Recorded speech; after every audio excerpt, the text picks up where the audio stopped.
Muy buenos días, amigos. Tenemos un gran problema, realmente es un gran problema. El gran problema que tenemos las personas es que tenemos un corazón que es muy necio. Vamos a leer la última parte del capítulo 13 del primer libro de Reyes. Ayer nos quedamos en el versículo 24, hoy leeremos del 25 al final del capítulo. Leo para ustedes, dice: al ver el cuerpo tendido y al león cuidando el cuerpo, los que pasaban por el camino llevaron la noticia a la ciudad donde vivía el profeta anciano. Recuerden que ayer hablábamos de un hombre de Dios que Dios usó para llevar un mensaje a Jeroboam, pero que le advirtió que no regresara, que no comiera en ese lugar, y él, por una persona que lo engañó, regresó y bueno, ahora encontró la muerte.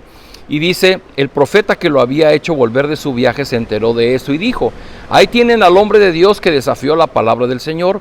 Por eso el Señor lo entregó al león, que lo ha matado y despedazado, como la palabra del Señor se lo había advertido.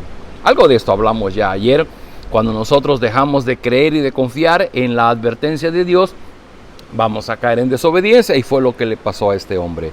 Versículo 27, luego el profeta les dijo a sus hijos: aparéjenme el asno. En cuanto lo hicieron, el profeta salió y encontró el cuerpo tendido en el camino con el asno y el león junto a él.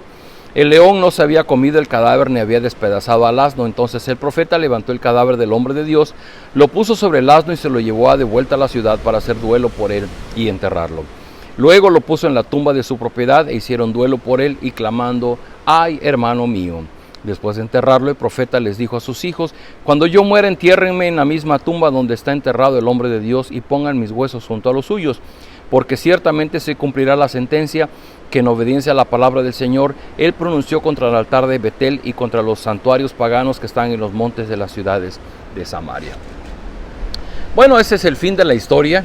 Este profeta anciano, que era de las tribus del norte y que lo engañó, probablemente de buena intención, porque su intención no era otra más que invitarle de comer y que no se regresara con el estómago vacío a su tierra. Y bueno, recibió un castigo porque Dios le había dado una advertencia. Y el fin de la historia es que este profeta anciano de las tribus del norte toma su cuerpo y lo sepulta. Y bueno, este varón ya no regresó a su tierra y efectivamente, como Dios se lo dijo, no sería sepultado en su lugar de origen. Y bueno, vamos al versículo 33. Dice: con todo, Jeroboam no cambió su mala conducta, sino que una vez más puso como sacerdotes para los santuarios paganos a toda clase de gente. A cualquiera que deseaba ser sacerdote de esos santuarios, él lo consagraba como tal. Esa conducta llevó a la dinastía de Jeroboam a pecar y causó su caída y su desaparición de la faz de la tierra. Bueno, hacia el final del capítulo se regresa a la historia del principio. Este capítulo 13 inició cuando este hombre de Dios fue a darle una sentencia de parte de Dios y dijo que sobre los altares paganos que él había construido, sobre eso se quemarían huesos humanos. Y era la advertencia del fin del reinado de Jeroboam y la destrucción de esos altares. Y hacia el final del capítulo, el escritor de este libro de Reyes dice: Jeroboam no cambió su mala conducta, sino que una vez más puso como sacerdotes a los santuarios paganos a toda clase de gente. Una primera enseñanza que damos es que, como una señal de lo que el hombre de Dios le había hecho a Jeroboam, cuando Jeroboam estiró su mano para decir: agarren a ese hombre, y pretender castigarlo, la mano se le quedó paralizada y no la podía mover. Y Jeroboam le dijo a este hombre de Dios: clama a Dios para que me perdone. Y el hombre de Dios clamó y él pudo volver a mover su mano. Pero eso no impactó en su vida, no impactó en su corazón. Y es a veces que decimos que los milagros no transforman la vida de las personas, los milagros no convierten a las personas. Lo que nos convierte es el reconocimiento de esa necedad y esa maldad que hay en nuestro corazón. Mire, leyendo eso, me acordé de lo que leemos en Proverbios capítulo 26. Y dice muy duro, primero el versículo 3 dice: el látigo es para los caballos y el freno para los asnos y el garrote para la espada del necio. Y en el versículo 11 dice: como vuelve el perro a su vómito, así el necio insiste en su necedad. Amigos, el centro de la reflexión de hoy, el gran problema es que nosotros nos hemos vuelto en personas necias en nuestro corazón hacia Dios. ¿Cuánto trabajo nos da cumplir el único y más grande mandamiento que dio el Señor Jesús? Amarás al Señor tu Dios con todo tu corazón. Queridos amigos, Jeroboam pasó a la historia como un hombre necio, que aunque recibió a un hombre de Dios dándole una advertencia con una señal, este hombre dice, no cambió su mala conducta, sino que se puso más necio y puso a sacerdotes en los santuarios y agarraba a cualquier clase de persona para que fuera sacerdote. Se brincó todas las leyes, lo que tenía que ver con el ofrecimiento de sacrificios delante de Dios.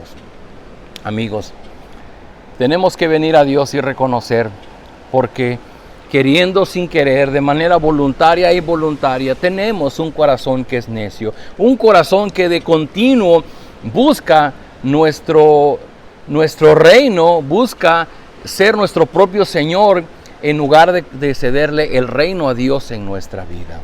Y ese corazón necio es el que nos va a llevar a tomar malas decisiones, y ese corazón necio nos va a llevar a ofender a Dios y a ganarnos su ira. Por eso es que todos, dice el apóstol Pablo, todos somos pecadores y todos merecemos el castigo de Dios. Por eso dice el apóstol Pablo que el pecado nos provoca que seamos destituidos de la gloria de Dios. Y en ese sentido, por esa razón, vino el Señor Jesucristo para librarnos de ese corazón necio. Él es el único que por medio de su Espíritu puede obrar en nosotros para quebrantar nuestra voluntad, para quebrantar ese corazón necio y que podamos vivir obedeciendo los mandatos de Dios. Yo te invito a que en esta mañana podamos tener un minuto de honestidad, de sinceridad y reconocer en las áreas de tu vida donde tu corazón sigue siendo necio, donde tu corazón sigue amando y haciendo las cosas a su manera, sabiendo que está contraviniendo lo que Dios quiere de tu vida. Nuestro corazón se aferra a su propio dominio, a su propio señorío, pero tenemos que cederlo a la voluntad de Dios y dejar que Dios haga su voluntad en nuestra vida. Oremos. Padre, a través de la enseñanza, a través de lo que vimos en la vida de Jeroboam, podemos ver lo que significa un corazón necio, como dice Proverbios, como el perro necio que vuelve a su vómito. Así somos nosotros cuando estamos esclavizados al pecado, cuando estamos dejando que nuestro corazón necio gobierne nuestras decisiones, y cuando lo que decidimos solamente va en función de mis intereses, de mis expectativas y de mis planes de vida. Pero hoy, Señor, queremos pedirte perdón. Queremos que Jesucristo, que murió en la cruz del Calvario, lave nuestro corazón de esa necedad, y que por medio de tu Espíritu Santo obres en nosotros la transformación en nuestra manera de vivir, en nuestra manera de pensar, en nuestra manera de hacer las cosas. Te ruego, Señor, cambia ese corazón necio, duro, por un corazón sensible a tu voz, que pueda estar dispuesto a obedecerte, a reconocer el señorío de Jesucristo, y que en ese sentido seamos cristianos no por asistir a una iglesia cristiana, no por escuchar música cristiana, sino que seamos cristianos por reconocer el dominio, la autoridad de Jesucristo en nuestra vida y el disponernos a vivirnos de acuerdo a sus enseñanzas. Yo ruego, Señor, quebranta nuestra voluntad e inclina nuestro corazón hacia ti. Lo rogamos en el nombre de nuestro Salvador Jesús. Amén. Queridos amigos, nos vemos el día de mañana.